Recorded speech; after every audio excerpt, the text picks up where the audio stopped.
Morning, folks. Very excited to be here today. My story actually starts right down the road from here. I grew up in the middle of Silicon Valley, surrounded by a bunch of nerds. So I became a nerd, studied computer science and electrical engineering, and then kind of meandered around doing a lot of different stuff. I worked in fiber optics and DNA synthesis, even was a sushi chef for a little while. And things didn't get kind of properly weird until I met my co-founder. Eric Gradman. It turns out we're both trained clowns, and he's also an engineer, a roboticist. How two nerd clowns found each other, I'll never really know. But the thing that was really special was, clowning has a kind of a bad reputation in the US, but it's a very special practice.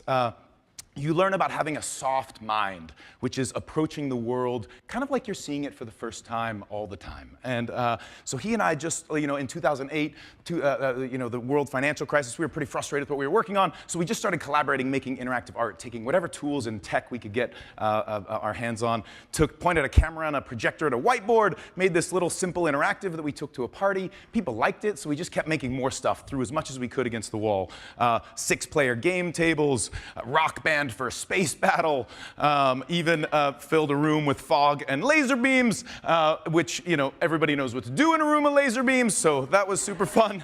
My co-founder ended up meeting his wife in this thing, and they had their first kid a year and a half ago, so I still consider this our most effective thing. And so we finally said, okay, this has been a side project, let's turn it into a real thing. We launched a high-tech circus called 2-Bit Circus, continue to make lots of different kinds of attractions, escape room for Warner Brothers. We helped people feel what it's like to be an athlete at the Super Bowl running the touchdown pass, what it's like to dive off the high dive at the Olympics, even made a cloud that rains tequila for the Mexican Board of Tourism. Just love the Mexican Board of Tourism for this. And we kept sort of trying all this kind of stuff and realized, gosh, as a bunch of nerds that are getting to play with all these fun things, maybe we have an opportunity to get kids excited about science and engineering using this fun stuff. And the thing that was really great and was really driving a bunch of what we were doing was all of this stuff is easier than it's ever been, right? Programming used to look like this. Oh my God, I studied computer science and that's terrible. Now you can do it in pictures on your iPad. Okay, awesome. CAD used to look like this. You can literally do it in your browser now. Amazing things like Glowforge turning laser cutters into an appliance. You could literally have this on your desktop. And one of my other just absolutely favorite quotes is that inspiration comes during work, not before it, right? You're not sitting on the couch and having a light bulb moment. You are actively engaged in something, and that's when you realize, oh my gosh, we could do this a different way.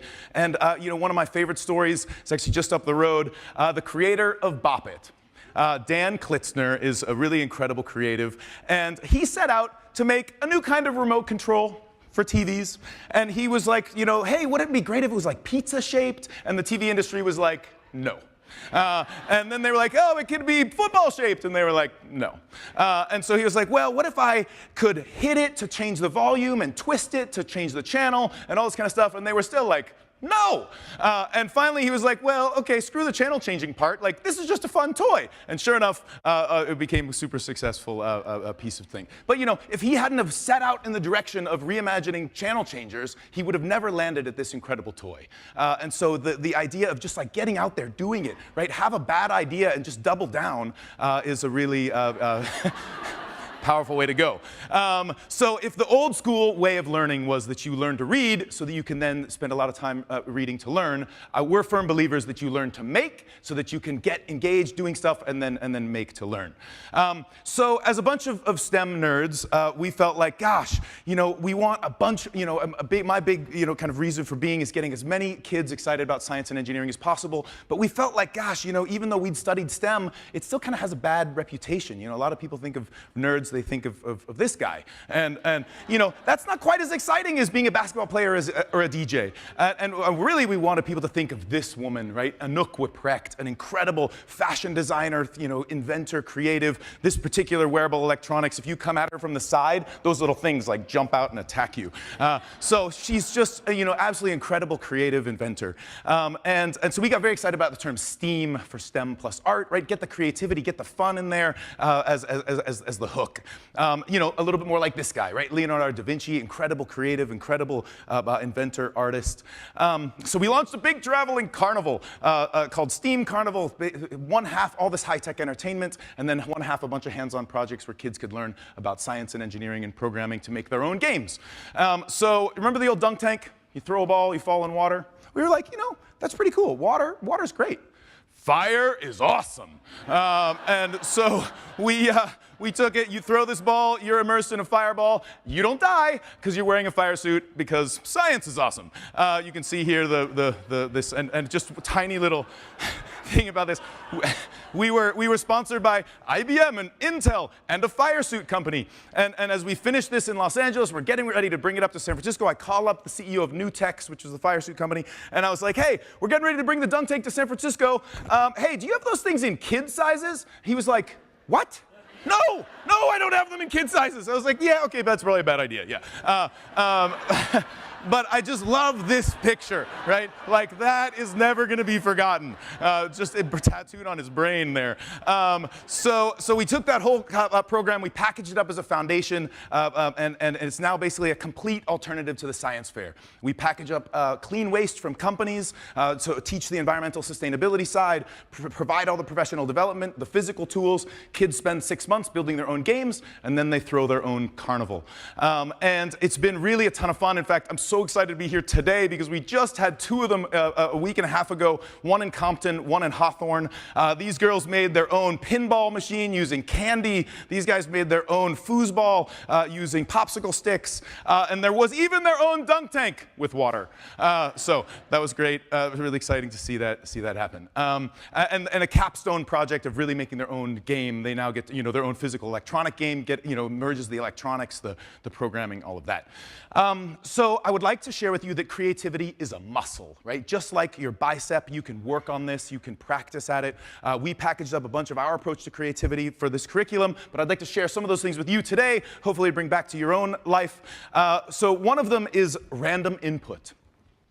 Cultivate a practice of random input. Expose yourself to as many different things as possible. Because what happens is, when you go to have a creative inspiration, you're only going to be drawing on your own life experience. Now, that life experience could be limited, and you're going to work and going home and going to work and going home, or it could have lots of diversity, lots of stuff that you've exposed yourself. I really like conference crashing. I urge you to go to totally random conferences that have nothing to do with your life.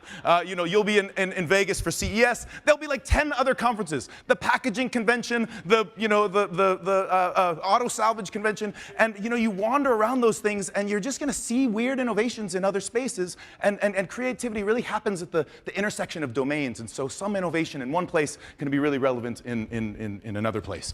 The opposite of random input is reflection, and you've probably heard a lot of celebration around mindfulness and meditation, and really this is about taking a moment to do nothing, right? Have no music on, have nothing else. Let your brain be the powerful parallel processing computer that it is. It will find all sorts of amazing connections between the things that you're being exposed to. Take notes. I have had a physical piece of paper in my back pocket since I was little. I love that Allstate's got these notepads for you outside. It has been proven, if you are physically writing things down, you will remember it better. You are an incredibly fast typist. And what happens if you are taking notes on a computer or on your phone is you get into this mode where you can almost just be dictation, and your frontal lobe isn't even involved. When you're taking notes, you have to, as a slow writer, distill down the concept and write it down. And that distillation involves your frontal lobe, helps you remember it better. Access to tools. This one's never been better than now. Router tables, CNC print, mills. 3D printing gets all the airplay, but all the rest of those desktop fabrication tools are incredible. And oftentimes you have a problem and you think, gosh, what tool can I use to solve this? Sometimes just having the tool, you think, gosh, what can I do with this cool tool? And you end up with some fun inspiration.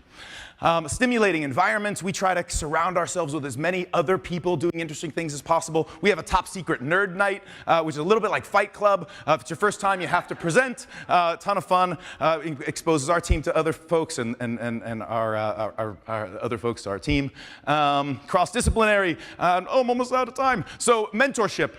This one is super important. You guys are all mentors. You all have something great to teach. And the thing that's amazing is one-on-one with a student is absolutely invaluable. And if you don't believe me, you get oxytocin from being a mentor. If you still don't believe me, you get oxytocin from being in the room where mentorship happens. So just watching it happen is really incredible. So I urge you all to be a mentor. It's really incredible. Kids are super creative. They come up with all sorts of great stuff.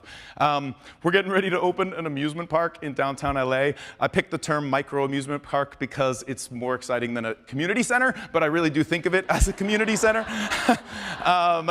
So, you know, a whole reimagined Midway, a whole reimagined arcade, a 100-seat interactive theater, a secret inventor lab. It's opening in 45 days. So I gotta go. Yeah, thanks.